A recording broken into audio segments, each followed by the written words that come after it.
One of the most satisfying feelings in chess is the feeling of getting better.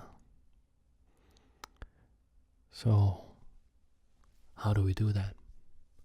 Well, we have to go to one of the most unpleasant feelings in chess, and that is making mistakes. That is losing. And today we will explore these concepts and how we can combine the pain of losing with the enjoyment and fulfillment of getting better. So, what we have here is a game that I lost against one of my patrons, Angry Jonal, and he really put a number on me in this one, because what he did was that he played an offbeat opening that I was not familiar with, and he then gained two advantages. He gained one on the board, that was, he had a clear plan, and I was struggling to develop my pieces in a good way, and I couldn't play just, my usual stuff. And the other advantage, even more interesting really, was psychological, because Angry Jonald, who is not really angry at all but actually a very pleasant fellow, had the advantage that I was under pressure. I was in unfamiliar territory, and I couldn't rely as much on my instinct as I usually can in an opening that I know. And I have a philosophy about improvement in general, that there are two components to improvements. One is practical, and it has to do with the actual thing you are trying to improve at. So in this case it's chess, and it has to do, the practical component has to do with how do you actually play this opening or that opening, what actual mistake did you make in this actual game.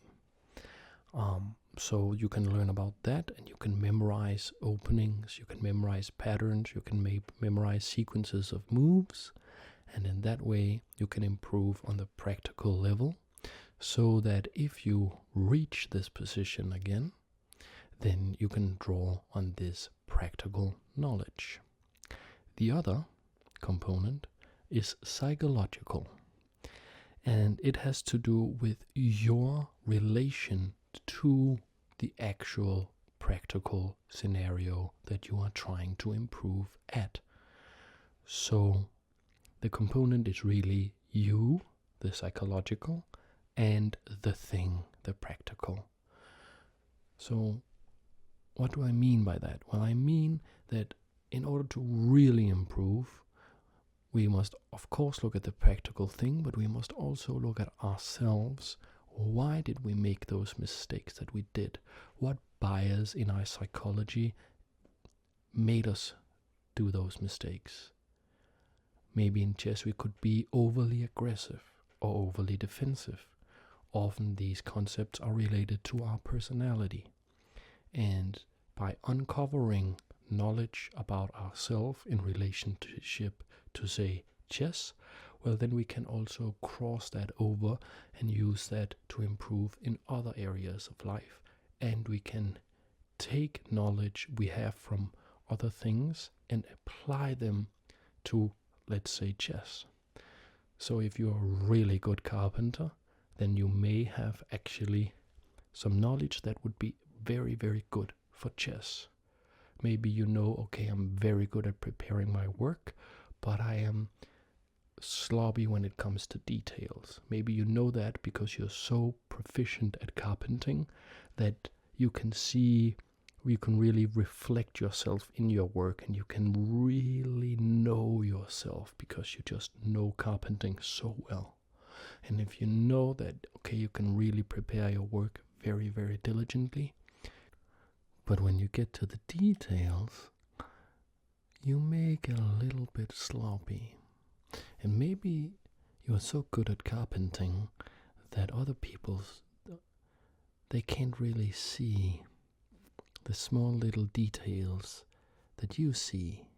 So they can see that you're sloppy. Because you have to have some level of proficiency to actually notice the small little things that you know you could have done better. And maybe you know this about yourself, and you take that knowledge about yourself, this psychological insight, and then you go over to chess. And what do? Well, you say, okay, I can maybe make some very good preparing work. I can do my preparation really well. I can look at the openings and I can have a good plan. But maybe in the middle game somewhere there's some nuance that I won't notice because I can get a little sloppy with the details. So that's where you have to work. That's the stuff you need to work on.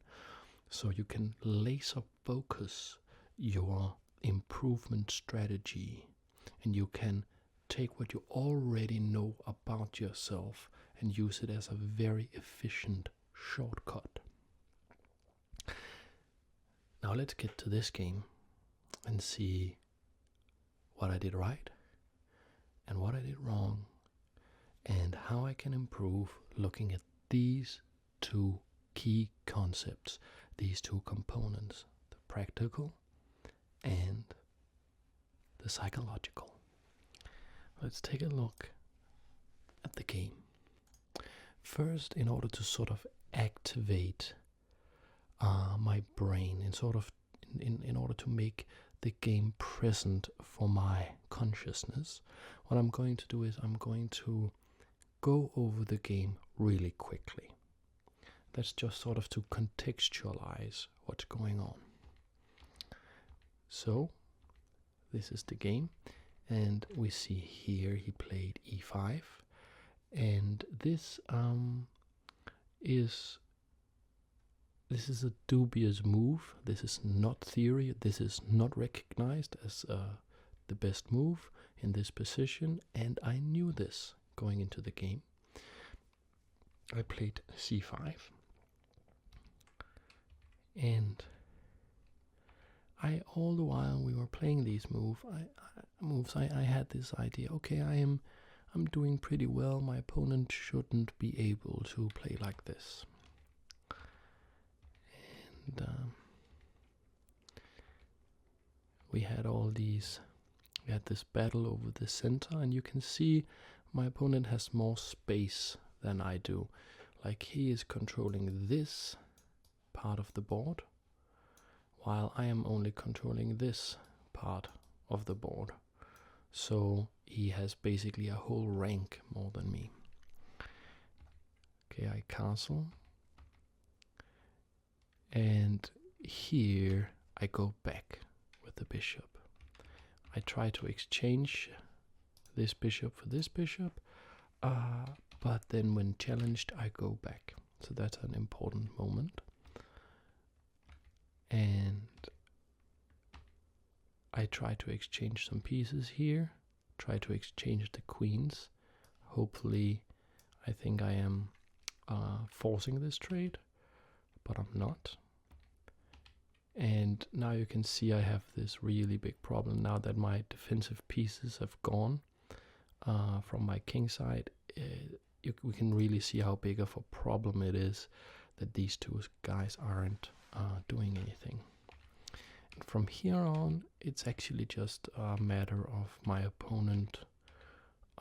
Basically, he's just finishing the job here. The game from this point on, I didn't really have a chance unless my opponent gave me one, and he didn't. And we end here, and we can say, okay, My opponent is going to capture here. I cannot move it because it is pinned. And I'm going to be checkmated. So how did I get myself in this position? And what can I do to avoid it? So let's go all the way back to the start. My opponent plays e4 and I play g6.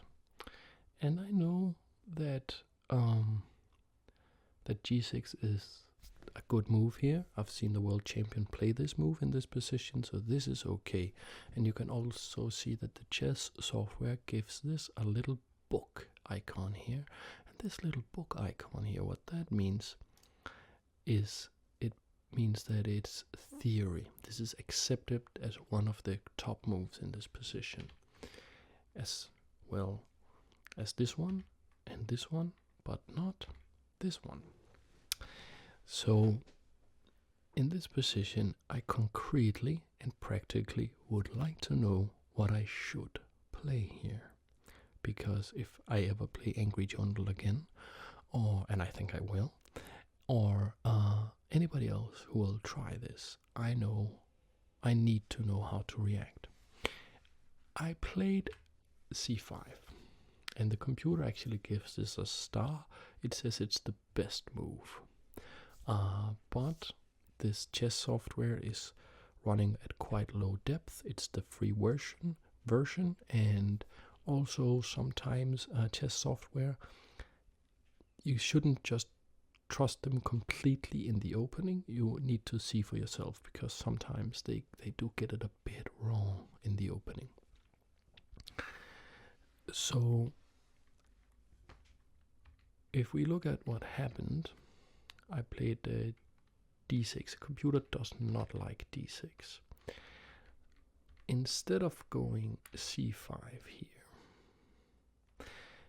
because I ended up not being too happy with this position, because after c3 here, I'm not really pressuring this the way I wanted to. My whole idea here was that I wanted to undermine this, and by undermining this, I wanted to make this weak. And my whole thing here was psychological. My whole thing was, okay, I know that this is not correct, what white is doing, so I need to punish this. That was my mentality. Okay, how do I punish this? Well, I look for what is the concrete feature of the way my opponent has played the opening. Well, he had put both pawns on dark squares, so I am able to undermine them, and I try to do that. But in this position here, okay, I cannot. This doesn't work.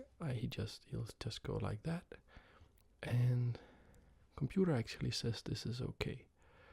So, but I felt that it didn't work, and I played d6 instead. But the computer says that in this position it's quite good to just capture here and say, okay, you are no longer able to support this pawn chain from the base on the queen side here. The queen side is no longer able to support the base of the pawn chain.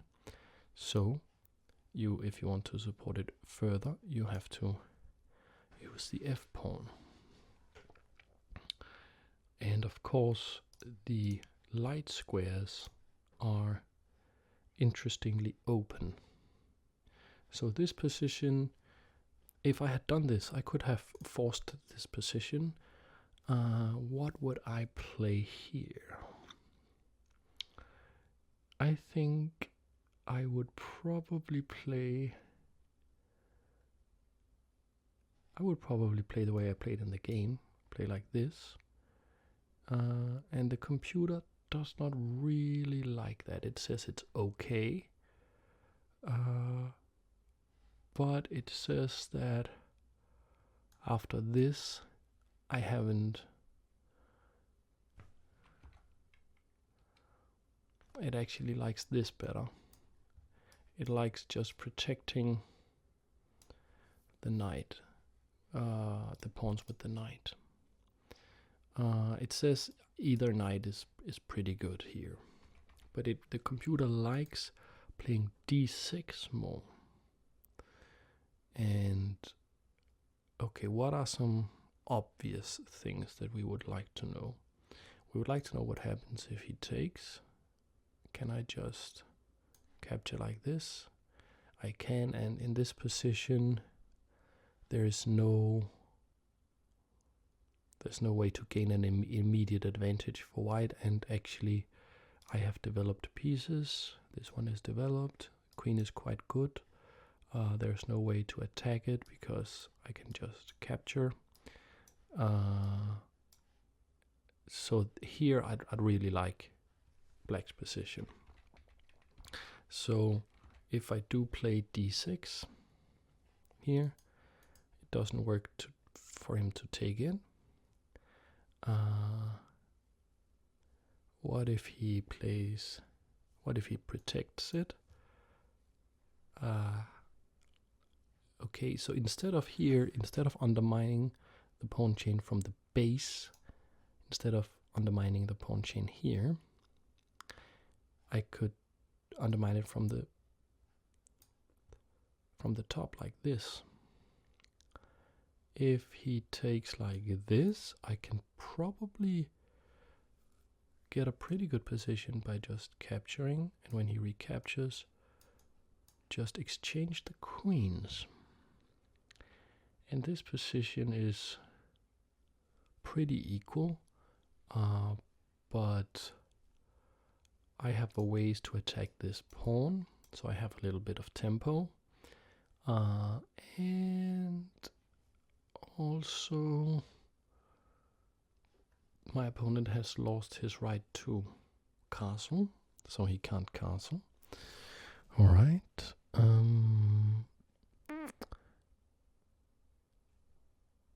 But my opponent has the bishop pair, so all in all, pretty even position, maybe with a very slight advantage to me. What if I don't take the knight and instead I challenge the knight like this? Okay. Okay. This is also... but I open myself up to a pin here. And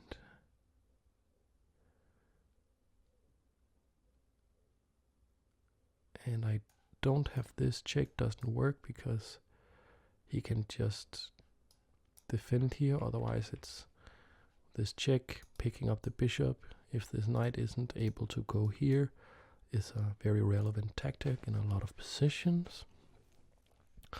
So I'm exploring here what's going on. I can of course interpose this bishop. Computer likes that move. And I guess that if he goes for the advantage of the two bishops, I can capture like this. And maybe I'm putting some pressure on this pawn here. Because let's say my opponent castles, can I capture that? Computer says I can, but it's not particularly convincing. I'm lagging behind in development, and in all of these variations I am basically getting the best I sort of get of all these positions is just an even position. So if we back up a little bit and you see that this doesn't work, d6 is better, this is better, and that's the correct way. The correct way is to try to undermine the pawn chain from the front. Okay, so what if I play d6 from the beginning? Let's say, okay, my opponent plays a theory, I play theory, theory, theory, and then he breaks theory with e5. What if, instead of playing c5, which is basically just leading, if I play correctly, to an even position, what if I play d6 right away? Just say, okay, I think I learned that I shouldn't go to the base of the pawn structure. I should face the problem head on and go for the front of the pawn structure. So what could my opponent do here? Of course, I actually have a threat. Let's say he wastes a move like this. I can capture here. When he captures, recaptures, I can check, takes, and then I win the pawn. So he has to, now he can of course capture. No, so if he captures, but we saw in the other variations that, let's say I just capture like this. Computer actually says that taking with the queen is better. Why though? Oh, of course, because it forces his hand, because by capturing with the queen I am still piling on the pressure, and after this I can continue piling on the pressure on this pawn. And this is a position I would be happy to have. Okay, so it doesn't work for him to take the pawn. So how about protecting the pawn?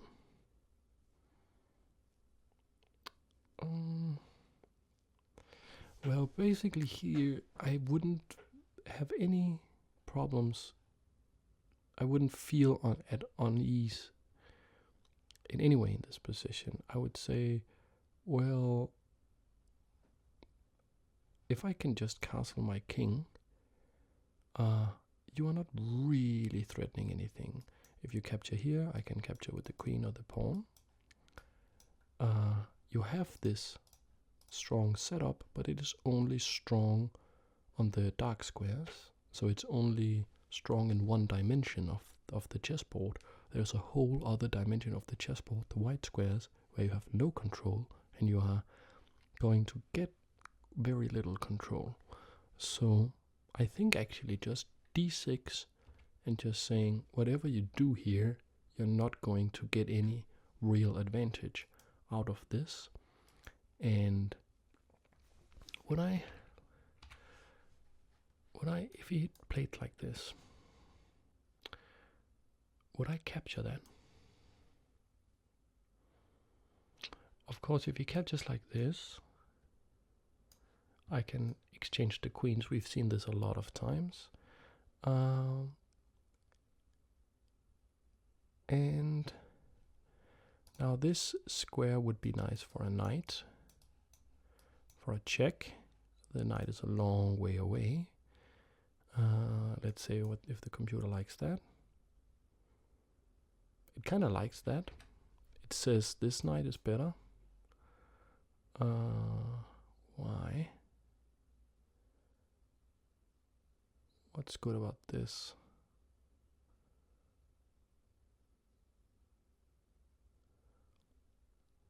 Let's say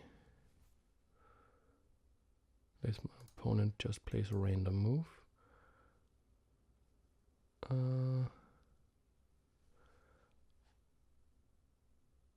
Okay, basically I can now, because there are no queens on the board, so there is no checkmating attacks, and this space advantage would be good with checkmating attacks, so I can actually try to undermine this further now. And he can't really protect it, because if you look at this, I'm basically just going to capture that. And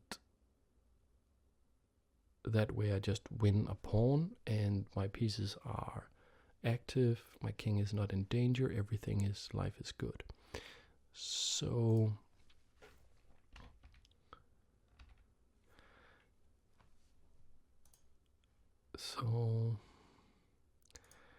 if he plays f4, I could just capture that. Let's see, I capture.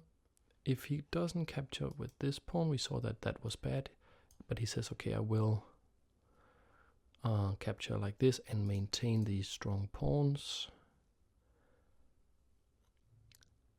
Now this diagonal could become a problem for him at some point, and what if I try to undermine him at the base now? What if I try this now? Okay. Because if he does this, I can capture. He recaptures. And now knight here is very strong because now, no it isn't. No, because here he's still able to maintain this structure. So a lot of stuff going on with this structure. He's able to maintain the structure. But what if I pile on pressure? What if I go here? Is he in trouble now? I think he's in trouble now. How does he cannot defend the knight. And as soon as I chop this knight off, I will be able to go here. And my opponent still hasn't gotten any sort of advantage out of these pawns. Okay, so basically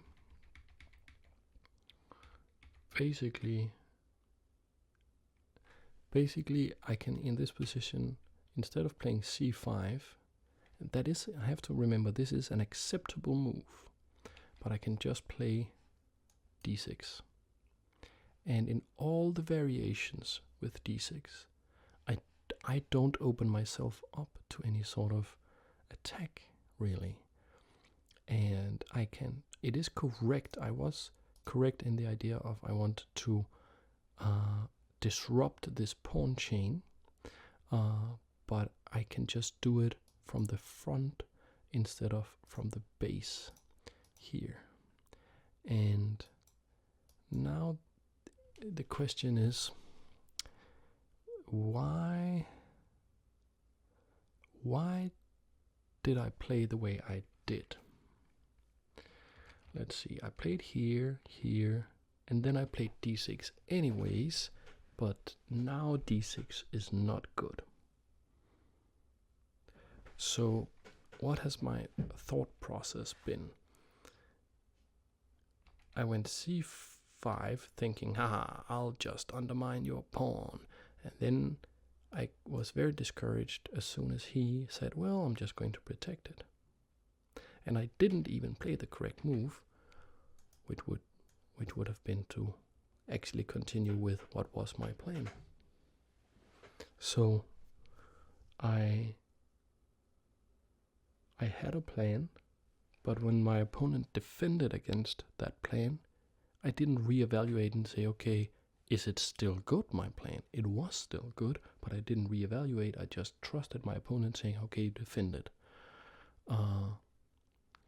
So the real problem was not playing c5 here. The real problem, even though I think d6 is now better, the real problem was not following through on the plan. I played d6 now, and now it's not good, and I think I know why. Because if he takes here, my idea was, okay, I'll just take here now.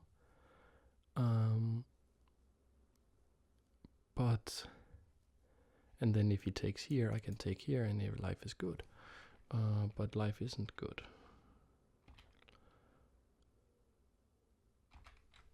What if instead of that he just attacks the bishop? And maybe I have to go back. And now he takes here. And what if I have to take here? He can capture, I recapture. And this guy is very loose. This is an annoying pawn to have. Here, this is an annoying position with this loose pawn in the center. I think this knight can come and attack it. Probably it would go like this instead, so as not to block this bishop from coming out. Actually, this bishop would probably just go there. And I have no ways, the real problem here is I have no ways to defend this pawn. There are no pawns that can defend it. And I cannot really push it anywhere and exchange it, because he can just capture it because he has this very strong pawn there. Okay.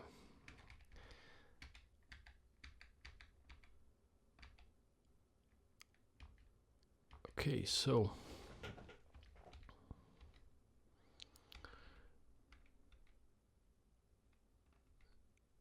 I was trying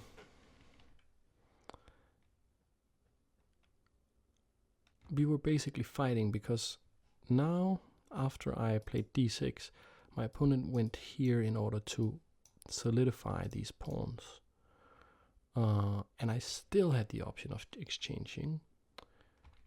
He gave it to me. Instead, he should just take here. If he takes here, he has advantage.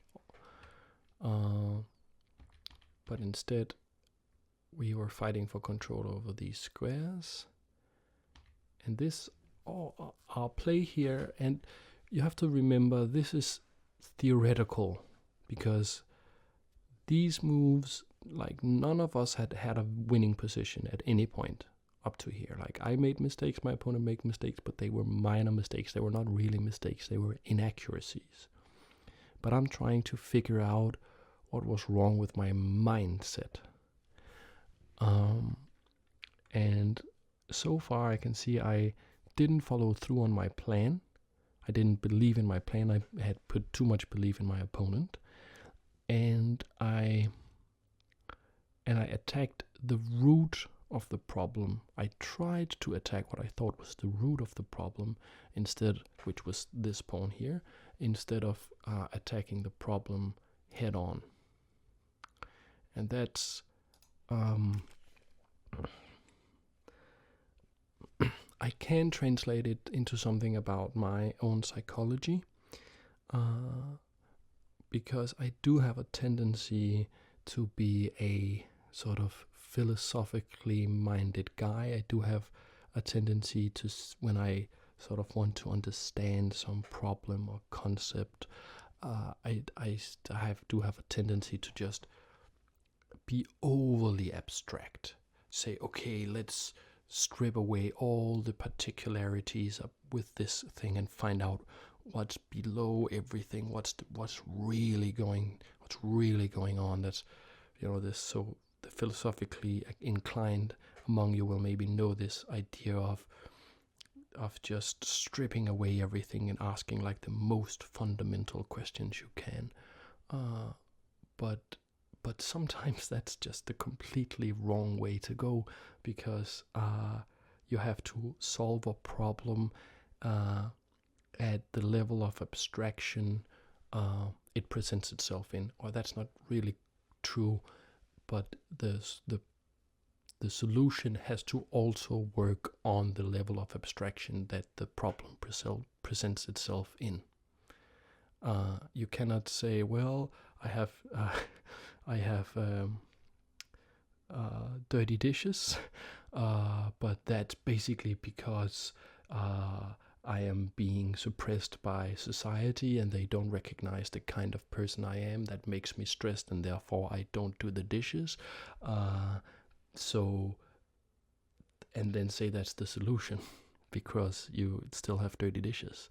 So whatever your solution, whatever the level of abstraction you go to in order to understand the root of the problem and solve the problem, well, you also have to get a solution that also works at the level of abstraction where the problem presents itself. So you have to do something about those dirty dishes. And here my problem. Okay, this metaphor is starting to make even more sense now, because here my problem is not this pawn. This pawn is okay. My problem is this pawn, because this pawn is taking space. This pawn is on my side of the board. This pawn, normal. On my opponent's side of the board, normal. But this one is on my side of the board, and that's what I don't want to allow. And instead of going to the root of that problem, I could just say, okay, I'll deal with that problem right away. I'll play d6. Okay, let's fast forward a bit, because all of these moves are pretty much okay. But I noticed here, I went back with the bishop. So in this position, I play bishop h6. And let's activate our whole mental picture of this position. Let's put into context what's going on.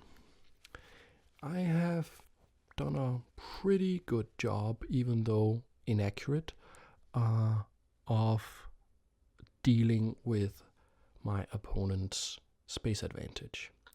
So this pawn is still on the board because I attacked the root, the base of the problem instead. So these two pawns that were here, this one has been pushed here, and this one is gone. And I have made this pawn into a sort of weakness, or at least a double-edged sword for my opponent, because even though it is taking up these two squares on my half of the board, it is blocking this bishop. I have managed to castle, and my opponent, even though he hasn't castled, he's ready to. He can castle either way, probably to the king side, looks safe if he wants to. His pieces are out, all of them, except the rooks, and mine are not, because I have these two. And basically, I have the problem that this knight can't get out, and as long as this knight can't get out, this rook can't get out. And that's basically what's going on. So my king over here is in a bit of a precarious situation, in that if my opponent manages to get an attack in, he is exposed. He is, as they say in German, ganz exponiert. Yeah, but otherwise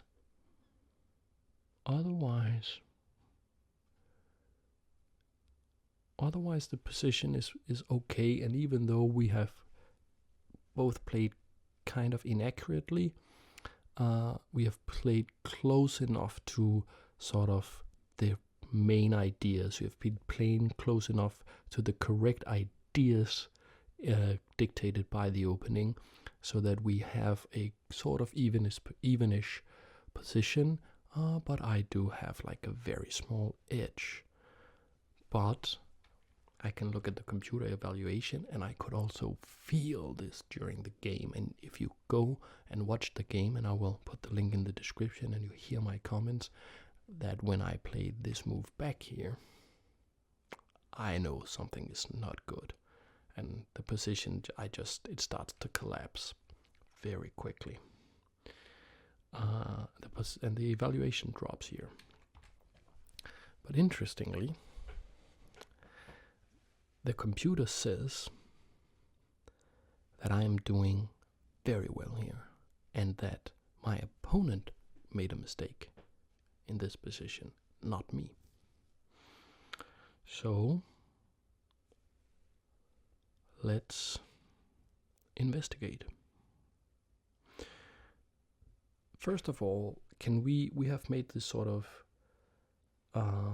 tentative psychological interpretation that I am very willing to refine if I get the chance, but we are working from sort of the assumption that I have a psychological tendency of not following through on my plans when my opponent defends against those plans.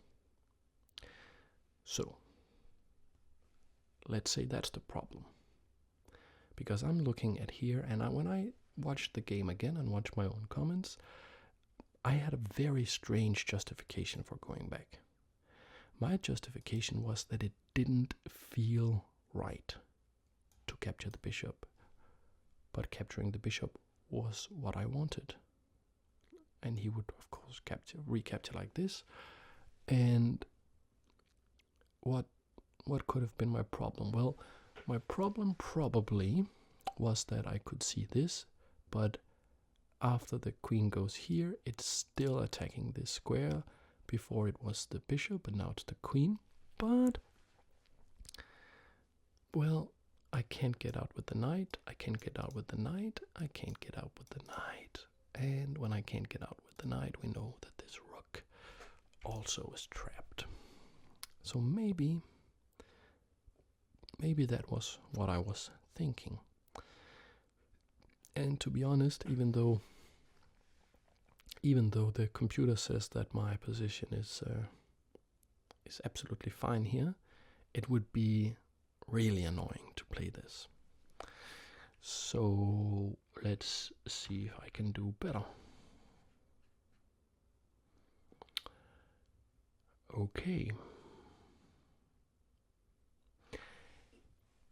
By leaving this square with the queen, I can ask myself a question that the first sort of chess teacher I had, and it was not a guy I ever met or talked to, but I had I watched a lot of tutorials in the chess program called Chess Master by Ubisoft, and they had this guy George Waitskin, and they made a movie about him, Searching for Bobby Fischer.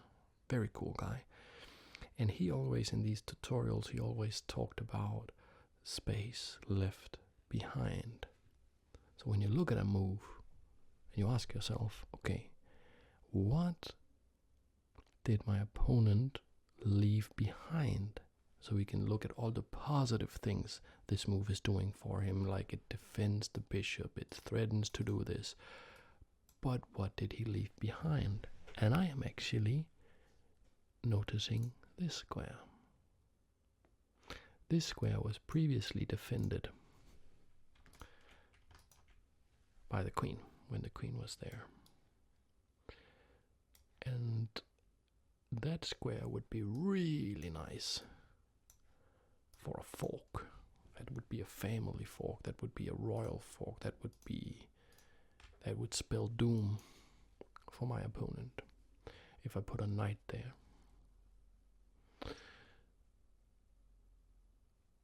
And maybe I can put a knight there.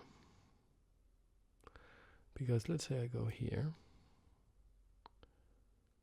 and my opponent captures here. That doesn't work because this check just wins the queen.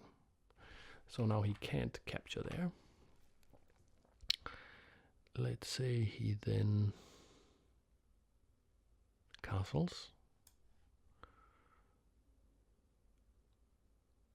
Well, I can maybe just do this fork. Attacks the queen. And what's really nice here is that the queen has no good squares. Let's say she goes there. That's okay. The computer really doesn't like that. Why not? Because of this move, and this is kind of almost checkmating the queen, and she can't now capture here, which was my idea. So okay, queen can't go there. How about if the queen goes there? Then I can just capture here. Just win a piece, no problem. Okay. So actually, I'm looking at the computer now, and the computer says go there. So just go back. So I was allowed to go all the way over here, and my opponent just went back and forth with the queen. And I can capture here now. And yeah, And my opponent, like if he captures here, it's very bad. I capture there.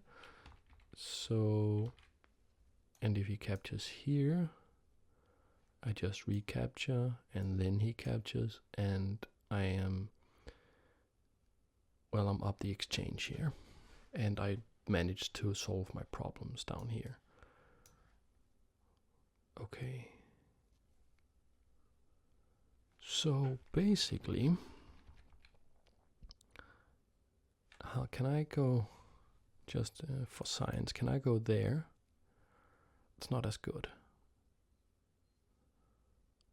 because he can exchange with the knight. Okay, so in this position, going here is very, very, very good, because of the space left behind. So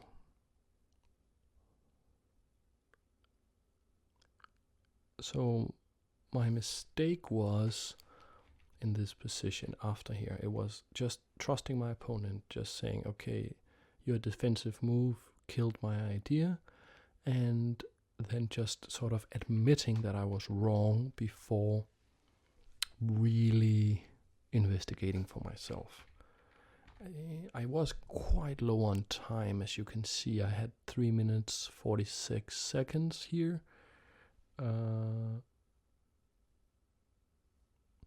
But I think I would have been able to find this idea if I had asked myself. At the very least here, I should exchange. At the very least. He captures. And I mean, even though this is still just sort of an even position, it's way, way, way, way, way, way, way better than what I did, which was going back. Going back is just the start of my collapse, because I don't get out. Like, it's very sort of telling that the correct move here would be my first move, where I enter into his territory, right? It's very telling. So my problem on an abstract level is that he is suffocating me. He is just, his pawns are coming down like space invaders, and they're just, he's just taking so much space, and I am not getting my pieces out into his space. I am not staking my claim on the chessboard. That's the abstract sort of interpretation of what's going on here. High level abstraction, and when you look at it like that, then suddenly it seems easy to see that going back here is just not a good move, and of course I should try to attack and get my pieces forward.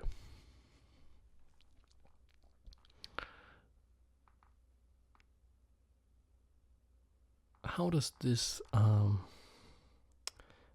translate into my metaphor or my psychological interpretation? Because I've had two psychological interpretations, one of myself. One was that I was unwilling to, like I would go to the root of the problem, or what I thought was the root of the problem. I would go to a high level of abstraction instead of just facing the problem head on. That was one. And the other one was that I would trust my opponent too much and just admit that I was wrong too fast. And the last one fits perfectly. But the first one, do we have to refine that? Is that an adequate interpretation here? Because maybe they're at odds with each other. Because in this position, would I say that I think you actually could make the case that I was at a too low level of abstraction here. It was not that I was at a too high level of abstraction. I didn't probably probably understand the position. I didn't go to a high enough level of abstraction. I didn't say, well, the real problem is that my opponent has crossed into this side of the board, which should be my side of the board, and I need to combat that. So how can I incorporate this? That's the question. Can I incorporate this into my psychological interpretation or my model, or do I have to maybe scrap that model? And I think I will scrap that model for now. I will say I have this tendency to sometimes try to go to the root of the problem instead of trying to solve the problem head on. And actually the real problem going on here is that I am in sort of a Søren Kierkegaard either-or mode, where I should be in a both-and mode. I should first always say, okay, I have this problem. Is there a way to solve this problem head on? And in this position, it would be maybe just capturing here. And then I could say, I don't like that. And I did that in the game. I looked at that and I say, okay, it didn't feel good. Okay. I actually did that here. But then I should go on and say, is there a different level of abstraction I can try to solve this problem on? And there is this, which is a whole different sort of way of looking at what's going on with these two pieces. I was just looking here.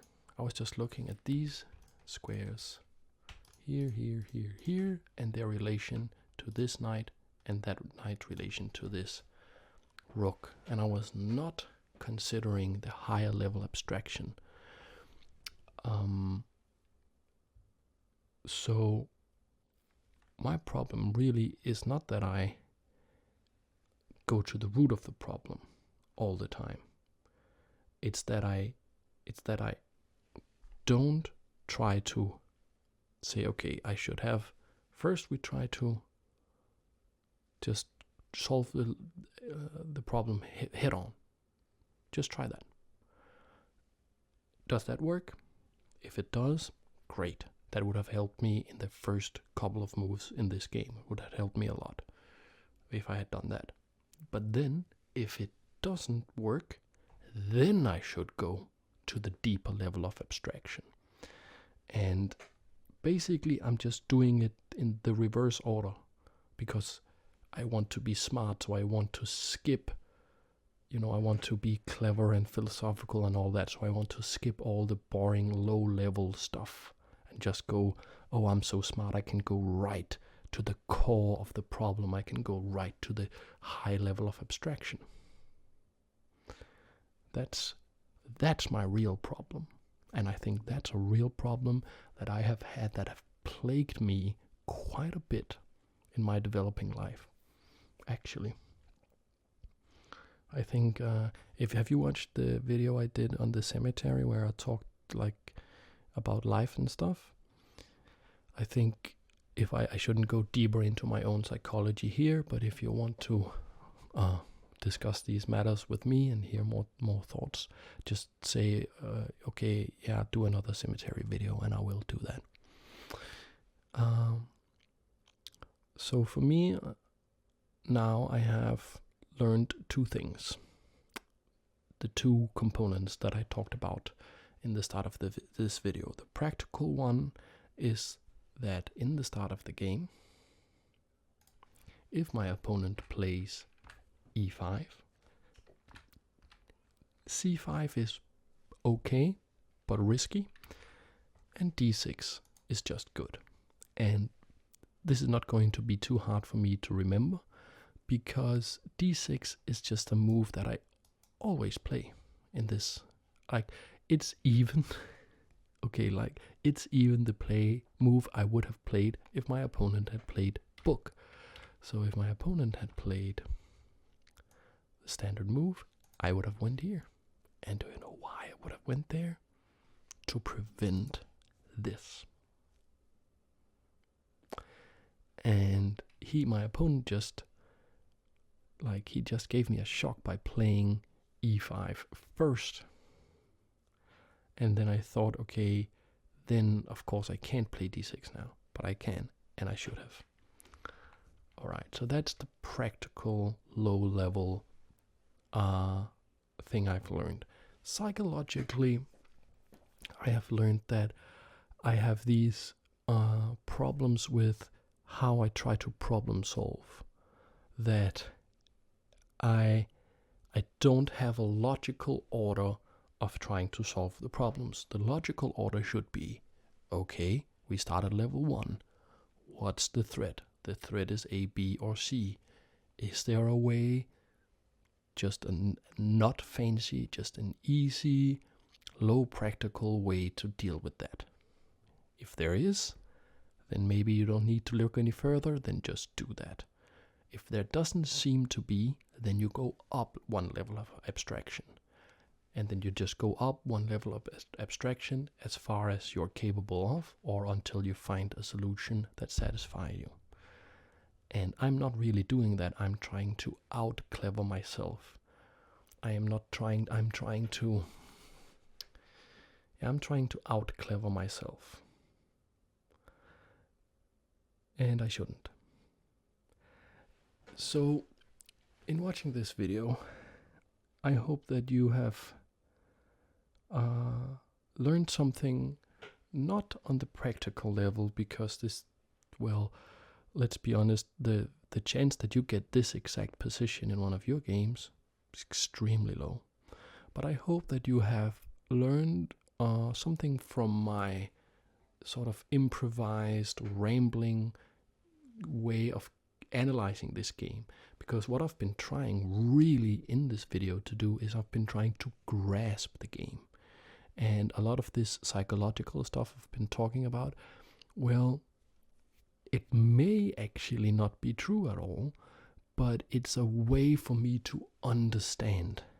And then if I build on that, I can refine the theory and I can scrap, like I did somewhere in the latter part of this video. I understood, okay, my theory was not really accurate. I had to scrap something because I had made some other findings that was in conflict with the theory, and I said, okay, then we have to get rid of some parts of the theory and we have to refine it.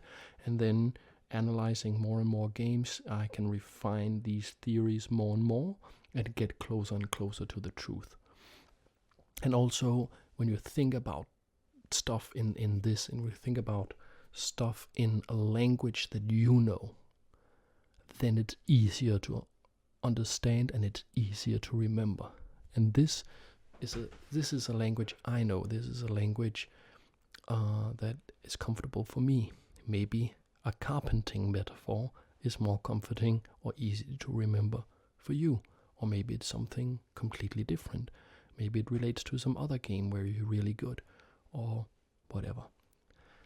So I hope that you could take something from this video about the process of how to analyze and think as deeply as you can in many different ways, on different levels of abstraction, and interpret the positions and the problems and the mistakes in different ways until you find a way to grasp it, and then you find a method of improving. Thank you very much for watching. ASMR Chess out.